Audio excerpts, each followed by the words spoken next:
Hello friends, मैं Ranjit GS आज तक में आपका स्वागत करता हूं। दोस्तों, सामान्य अध्ययन के अंतर्गत हम लोग हिस्ट्री का मॉक टेस्ट शुरू कर रहे हैं और ये मॉक टेस्ट बीपीएससी घटना चक्र पूर्वावलोकन से लिया गया है। इसमें हम लोग हिस्ट्री के महत्वपूर्ण प्रश्नों को देखेंगे, ठीक है। और ये एक सीरीज के रूप में चलेगा, ठीक है, जिसमें अभी हिस्ट्री का सीरीज शुरू हुआ है। इसके अतिरिक्त अन्य सब्जेक्ट जो भी हैं उन सभी सब्जेक्ट का इसी बीपीएससी घटना चक्र पूर्वावलोकन से ये सीरीज कम्प्लीटली चलेगा, जो आपके सभी प्रतियोगिता परीक्षा के लिए काफ़ी महत्वपूर्ण है।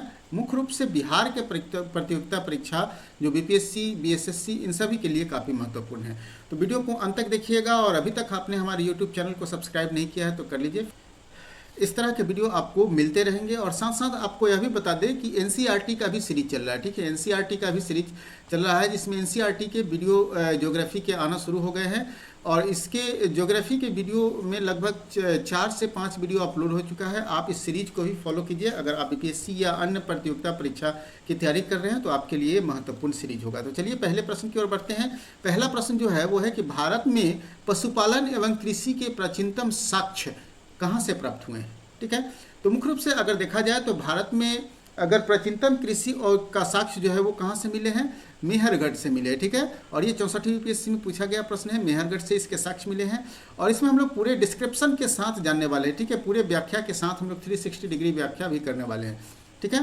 तो देखिए तरी क्या है कि भारतीय उपमहाद्वीप में पशुपालन एवं कृषि का प्राचीनतम स्थल मेहरगढ़ को माना जाता है, ठीक है। और मेहरगढ़ में देखेंगे कि 750 से 5500 ईस्वी पूर्व के मध्य मानव का बसाव क्षेत्र था यहाँ, ठीक है। और कुछ विद्वान मेहरगढ़ को पशुपालन का काल जो है 8500 ईस्वी पूर्व मानते हैं।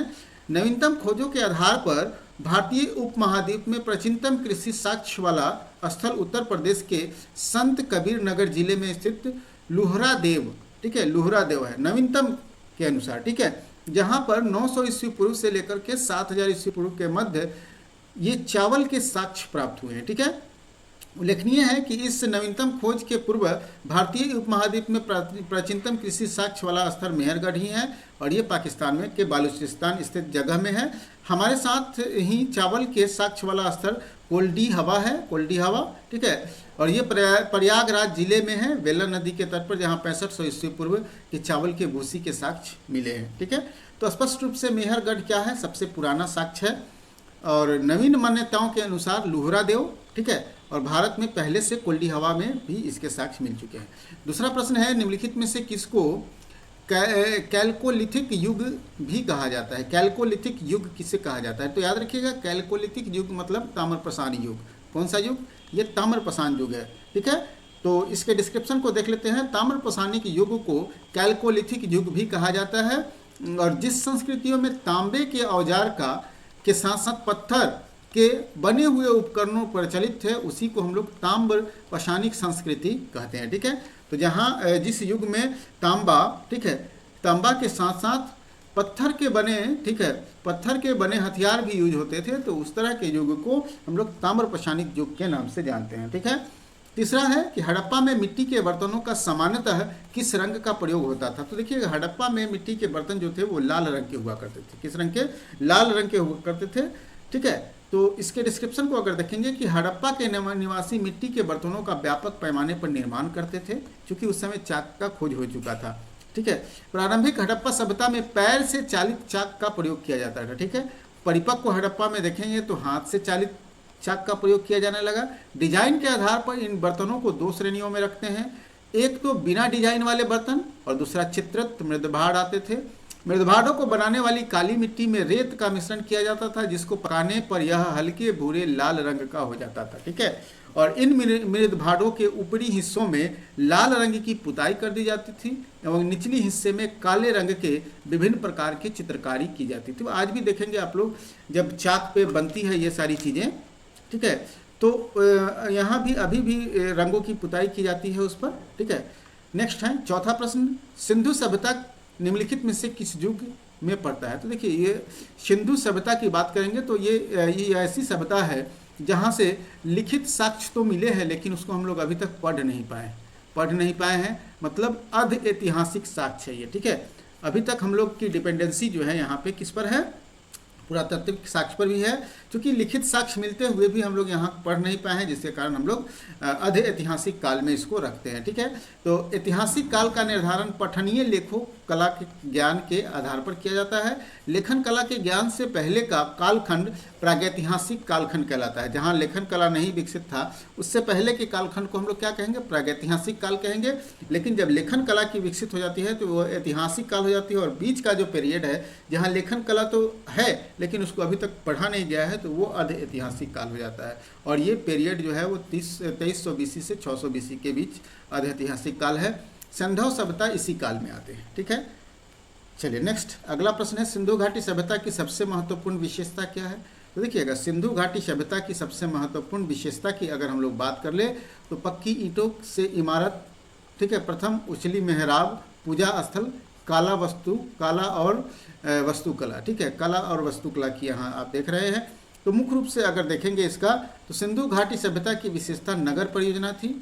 ठीक है, और नगर परियोजना कस्बे एक निश्चित योजना के अनुसार बसाए जाते थे, और पक्की ईंटों से बनी इमारतों में मोहनजोदड़ो का विशाल स्नानागार अन्नागार बना हुआ है। इसकी सतह पर पक्की ईंटों की है, जिसमें जिप्सम मोर्टार का उससे जोड़ा जाता था, और पक्की ईंटों पर सुनियोजित वस्तुकला, उन्नत व्यापार, सभी विशेषताएं थी इसकी। तो मुख्य रूप से अगर इसका देखा जाए तो ई ऑप्शन इसका सही जवाब होगा। ठीक है, क्या होगा, ई ऑप्शन इसका सही जवाब होगा।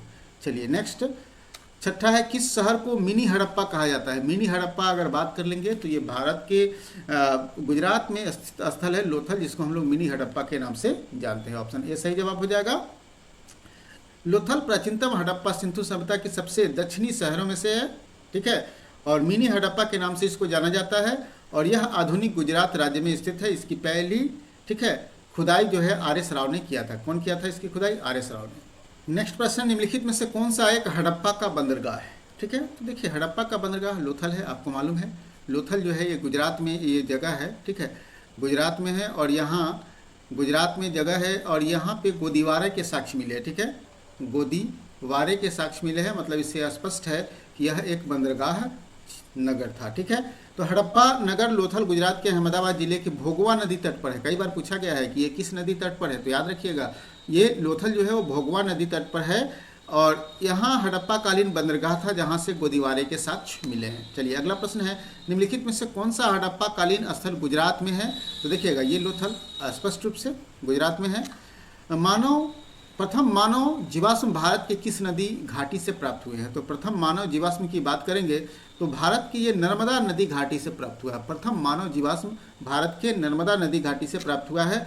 भारत में मानव का सर्वप्रथम साक्ष्य नर्मदा घाटी में अवस्थित, ठीक है, हथनौरा या सीहोर जो मध्य प्रदेश में है नामक पुरास्थल से प्राप्त हुआ, और इसकी खोज पुरातत्वविद अरुण सोनकिया ने किया था 1882 ईस्वी में। ठीक है, चलिए नेक्स्ट है, बुद्ध की प्राचीनतम प्रतिमा किस शैली में प्राप्त होती है। तो देखिए बुद्ध की अगर प्राचीनतम प्रतिमा की बात करेंगे तो ये मौर्य शैली में प्राप्त होती है। किस शैली में, मौर्य शैली में। तो कुणाल काल में गंधार मथुरा कला शैली के तहत बुद्ध एवं बोधिसत्व बहुसंख्य मूर्तियों का बैठी एवं खड़ी स्थिति में निर्माण हुआ। VS अग्रवाल के अनुसार सर्वप्रथम मथुरा में बुद्ध मूर्तियों का निर्माण किया गया, जहां इसके लिए पर्याप्त साक्ष्य का आधार है। तो बुद्ध की प्रथम मूर्ति कहां से मिली है, यह भी याद रखिएगा, मथुरा से मिली है।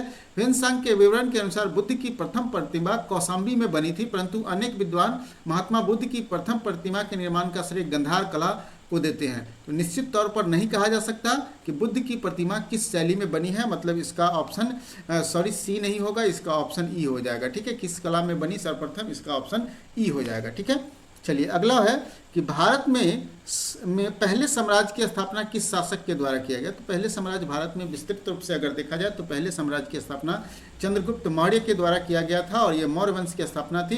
तो चंद्रगुप्त मौर्य की गणना भारत के महान शासकों में होती है, और ये प्रथम ऐतिहासिक सम्राट थे। ठीक है, ऐसा पहला सम्राट था जिसने बृहत्तम भारत पर अपना शासन स्थापित किया, और जिसका विस्तार ब्रिटिश भारतीय साम्राज्य से भी बड़ा था। ठीक है, इसके साम्राज्य की सीमा ईरान से मिलती थी, और भारत को सर्वप्रथम राजनीतिक रूप देने का काम चंद्रगुप्त मौर्य ने ही किया था। ठीक है, 12वां प्रश्न है कि किस अभिलेख में कलिंग विजय का वर्णन है। तो कलिंग विजय देखेंगे तो रुद्रदामन का जूनागढ़ अभिलेख इसमें नहीं है, ये हाथी गुफा खारवेल का। ठीक है, खारवेल आपको मालूम होगा ये कलिंग का राजा था, तो खारवेल का हाथी गुफा अभिलेख में इसका वर्णन मिलता है। ठीक है, अशोक के कलिंग विजय का उल्लेख अशोक के 13वें बृहद शिलालेख में है। हाथी गुफा अभिलेख के चेदी राजा खारवेल की आध्यात्मक आत्मकथा स्तुति है और यहाँ गुफा भुवनेश्वर के पास उदयगिरी पहाड़ी में स्थित है। तो यही हाथी गुफा अभिलेख से भी इसका वर्णन मिलता है। नेक्स्ट प्रश्न, निम्नलिखित में से किस हड़प्पा कालीन स्थल से टेराकोटा का हल प्राप्त हुआ है? ठीक है, टेराकोटा मतलब जब मिट्टी को पका करके बनाए जाने वाला एक मृण मूर्ति है जिसको हम लोग टेराकोटा के नाम से जानते हैं और ये बनमाली से प्राप्त हुआ है। कहाँ से? बनमाली से प्राप्त हुआ है। ठीक है, और हरियाणा के फतेहाबाद जिले में ये बनमाली है जहाँ से टेराकोटा का हल प्राप्त हुआ है। 14वां प्रश्न है, निम्नलिखित में से किस हड़प्पन नगर में जूते हुए खेतों के निशान मिले हुए हैं? ठीक है, तो जूते हुए खेतों के अगर निशान की बात करेंगे तो ये कालीबंगा से प्राप्त हुआ है। ऑप्शन ए इसका सही जवाब हो जाएगा। हरियाणा के फतेहाबाद जिले में स्थित बनमाली से पक्की मिट्टी के बनी हुई हल की प्रकृति मिली है। खंभात की खारी, भोगवा नदी के किनारे निकट लोथल से गोदीवारे के साक्ष्य और राजस्थान के हनुमानगढ़ जिले में घग्गर नदी के किनारे स्थित काली बंगे से जूते हुए खेत के साक्ष्य मिले हैं। ठीक है, तो याद रखिएगा बनमाली से मृण मूर्ति मिली थी मिट्टी का, हल का, गोदीवारा का साक्ष्य लोथल से मिला था और कालीबंगा से मिला है हमें जूते हुए खेत का। गुजरात के धौलावीरा से हड़प्पा लिपि के बड़े आकार के 10 चिन्हों वाला एक शिलापट भी मिला है। ठीक है, चलिए 15वां प्रश्न है, निम्नलिखित में से कौन सा हड़प्पा और मोहनजोदड़ो के उत्खनन से संबंधित नहीं थे? ठीक है, तो देखिए हड़प्पा और मोहनजोदड़ो के उत्खनन से संबंधित वीए स्मिथ की बात करेंगे तो ये नहीं थे। ऑप्शन ए इसका डी सही जवाब हो जाएगा। 1921 में दयाराम साहनी ने हड़प्पा का वृहद स्तर पर उत्खनन किया। 1926 से 27 और 33 से 34 में माधव स्वरूप वत्स ने उत्खनन कार्य से संबंधित रहे और मोहनजोदड़ो में सर्वप्रथम 1922 में रखालदास बनर्जी ने पुरातात्विक महत्व की ओर ध्यान आकर्षित किया और इसके अतिरिक्त कुछ अन्य विद्वान जैसे के.एन. दीक्षित, अर्नेस्ट मैके, ऑर्लेक एस्टीन, ठीक है, ए.एन. घोष, जे.पी. जोशी, ये सभी संबंधित रहे हैं इससे। और साथ साथ वी.ए. स्मिथ हड़प्पा सप्ताह की खोज से संबंधित नहीं रहे हैं बल्कि ये इंडोलॉजिस्ट और इतिहासकार के रूप में प्रसिद्ध हुए हैं। ठीक है, चलिए 16वां प्रश्न है, बोगाज कोई का महत्व बताइए। देखिए बोगाज कोई का महत्व वह जो अभिलेख प्राप्त हुए जहाँ से वैदिक देवी देवताओं का वर्णन है। बोगाज कोई एक ऐसा जगह है जहाँ से वैदिक देवी देवताओं के उल्लेख मिले हैं, तो इसका ऑप्शन सही जवाब हो जाएगा। देखिए बोगाज कोई एशिया माइनर के 14वीं शताब्दी ईस्वी पूर्व में कुछ अभिलेख मिले हैं और इस अभिलेख में ऐसे राजाओं का उल्लेख है जिसके नाम आर्यों जैसे थे और जो संधियों के साक्ष्य तथा रक्षा के लिए इंद्र, मित्र, वरुण, नातस्य देवताओं का आह्वान करते थे। ठीक है, स्पष्ट हो गया। चलिए 17वां प्रश्न है, सूची 1 और सूची 2 को मिलाना है तो इसमें आपको बता दें कि इसका सही जवाब देखिए उतनूर जो है वो तेलंगाना, ठीक है, चिरांद आपको मालूम होगा, चिरांद हो जाएगा बिहार में, ठीक है, गुफ कराल ये हो जाएगा आपका कश्मीर में, ठीक है, और पायम पल्ली जो हो जाएगा वो तमिलनाडु में। ठीक है, तो इसका ऑप्शन सी सही जवाब हो जाएगा। ठीक है, चलिए उतनू ये आप देख लिए। चलिए नेक्स्ट है सूची 1 सूची 2 को मिलाना है और इसमें आपको बताना है कोर्स का भी, जैसे देखिए महाजनपद है और जनपद की राजधानियाँ हैं। ठीक है, तो अंग जनपद जो है आपको मालूम है कि बिहार से संबंधित है, तो इसके बारे में आपको मालूम होगा। तो अंग की राजधानी कहाँ हो जाएगी? याद रखिएगा अंग की राजधानी हो जाएगी चंपा। ठीक है, मल्ल की राजधानी अगर बात कर ले तो मल्ल की राजधानी हो जाएगी कुशीनगर। ठीक है, गंधार की राजधानी अगर सी की बात कर ले तो गंधार की राजधानी होगी तक्षशिला और वत्स की राजधानी हो जाएगी कौशाम्बी। ठीक है, इस तरह से ऑप्शन ए इसका सही जवाब हो जाएगा। ठीक है, देखिए मल्ल कुशीनगर, अंग चंपा, गंधार तक्षशिला और ये वत्स कौशाम्बी। ठीक है, अब आपको कमेंट करके बताना है हमें, ठीक है, कि बुद्ध की जो है वो बुद्ध की मृत्यु जो है मतलब निर्वाण को प्राप्त जब होते हैं बुद्ध तो वो किस महाजनपद में उनकी मतलब निर्वाण प्राप्त होता है, ये आप हमें जरूर कमेंट में बताइएगा। ठीक है, प्रसिद्ध 10 राज्य युद्ध किस नदी के तट पर हुआ था? 10 राजाओं का युद्ध जिसको हम लोग 10 राज्य युद्ध के नाम से भी जानते हैं, तो ये किस नदी के तट पर हुआ था? याद रखिएगा ये पुरुषनी नदी के तट पर हुआ था। ठीक है, 10 राज्य युद्ध, 10 राजाओं का युद्ध, पुरुषनी नदी जो वर्तमान में रावी नदी है। ठीक है, कहीं कहीं आप पुरुषनी नदी नहीं लिख करके रावी नदी भी लिख देगा, तो याद रखना है कि रावी नदी के तट पर या पुरुषनी नदी के तट पर हुआ है, जिसमें भरत जन के राजा सुदास थे और 10 राजाओं का एक संघ को हराया था। इस संघ में आर्यों के प्रमुख जन थे अनु, दस्रु, यदु, पुरु, तुर्वसु और 5 लघु जनजातियाँ थी, ठीक है, जिसके पुरोहित जो थे वो कौन थे? विश्वामित्र थे, ठीक है। चलिए नेक्स्ट है 20वां प्रश्न है, भारतीय उपमहाद्वीप में लोहे का प्रयोग कब शुरू हुआ? तो देखिए लोहे के प्रयोग से संबंधित अगर हम लोग बात कर रहे हैं तो इसका कोई स्पष्ट साक्ष्य नहीं है, स्पष्ट साक्ष्य उपलब्ध नहीं है, लेकिन जनरली आपको माना जाता है कि इसका उत्तर वैदिक काल में आकर के इसका अधिक यूज होने लगा है, मतलब 600 ईस्वी पूर्व की बात आ जाती है और इसमें से वैसा कोई नहीं है, तो इसका ऑप्शन ई सही जवाब हो जाएगा, ठीक है।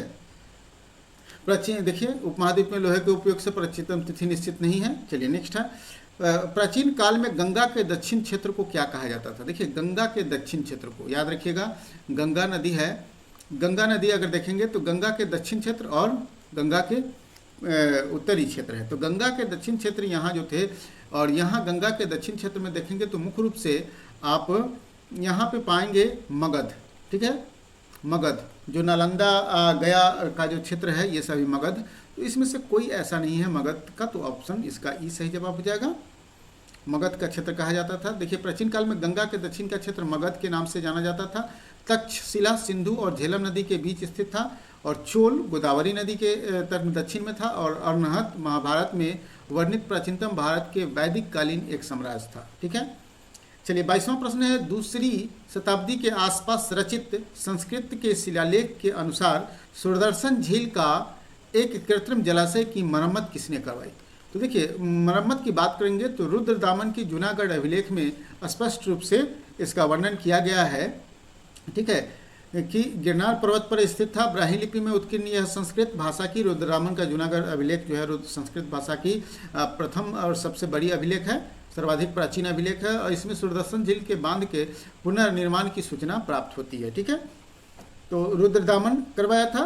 नेक्स्ट अब 23वां प्रश्न है, झांसी के पास देवगढ़ का मंदिर और इलाहाबाद के पास गढ़वा के मंदिर में बनी मूर्तियां किस कला के अवशेष हैं? तो देखिए देवगढ़ में आपको मालूम होगा सूर्य मंदिर है, ठीक है, तो अगर इसका गढ़वा के मंदिर और देवगढ़ के मंदिर के कला की बात करेंगे तो ये गुप्त कला में बना हुआ था, ठीक है, गुप्त कला से संबंधित है। देवगढ़ का दशावतार मंदिर उत्तर प्रदेश के ललितपुर जिले में अवस्थित है और गुप्तकालीन मंदिर है और इलाहाबाद के प्रयागराज में गढ़वा में निर्मित गढ़वा मंदिर यह भी गुप्तकालीन से संबंधित है।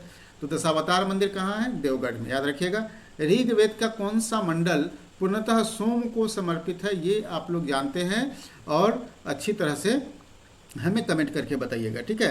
तो आप लोग को मालूम है कि सोम को समर्पित है 9वां मंडल, ठीक है, और 10वां मंडल किस लिए है, किसको समर्पित है, आप हमें कमेंट में बताइएगा, ठीक है। क्योंकि आप लोग पढ़ रहे होंगे तो डेफिनेट रूप से आप लोगों को मालूम है कि 10वां मंडल में किस चीज़ के लिए ये समर्पित है, तो ये कमेंट में आप हमें जरूर बताइएगा। तो 9वां मंडल किससे संबंधित है? सोम से संबंधित है, ठीक है। ऋग्वेद में 10 मंडल हैं, ठीक है, 10 मंडल। 9वां मंडल के 114 सूक्त सोम को समर्पित है। सोम आर्यों का मुख्य पेय पदार्थ था, ठीक है, जिसमें मुंजवत चोटी से प्राप्त किया जाता था। ऋग्वेद के 10वें मंडल में चारों वर्णों की उत्पत्ति का उल्लेख है। ऋग्वेद के 10वें मंडल में क्या है? चारों वर्णों के उत्पत्ति का उल्लेख है। ऋग्वेद संहिता 9वां मंडल पूर्णतः किसको समर्पित है? तो आपने अभी देखा, ये पूर्णतः सोम और उससे पेय पदार्थ नामाकृत देवता को समर्पित है। गायत्री मंत्र किससे लिया गया है? तो देखिएगा ये उपनिषद से लिया गया है, लेकिन किस उपनिषद से लिया गया है आप हमें कमेंट में जरूर बताइएगा। मैं अगले में आपको बता दूंगा पूरा इसका विस्तार, लेकिन इसमें आप कमेंट में जरूर बताइए कि गायत्री मंत्र किस उपनिषद से लिया गया है, ठीक है। तो यहाँ तक आपको इस वीडियो में अच्छी तरह से सब कुछ समझ में आ गया होगा। अगले वीडियो में मैं फिर आगे के प्रश्नों को कवर करूँगा और ये सीरीज आपको कंटिन्यू रहेगी, जारी रहेगी। इसलिए वीडियो को अभी तक आपने अगर सब्सक्राइब नहीं किया है तो कर लीजिए, क्योंकि कई सारे जो है आपको यहाँ पे सीरीज चल रहे हैं आपके तैयारी से संबंधित, तो आपको डेफिनेट रूप से इससे फ़ायदा मिलेगा। तो आज के लिए इतना ही दोस्तों, फिर मिलते हैं अगले वीडियो में एक नए टॉपिक के साथ।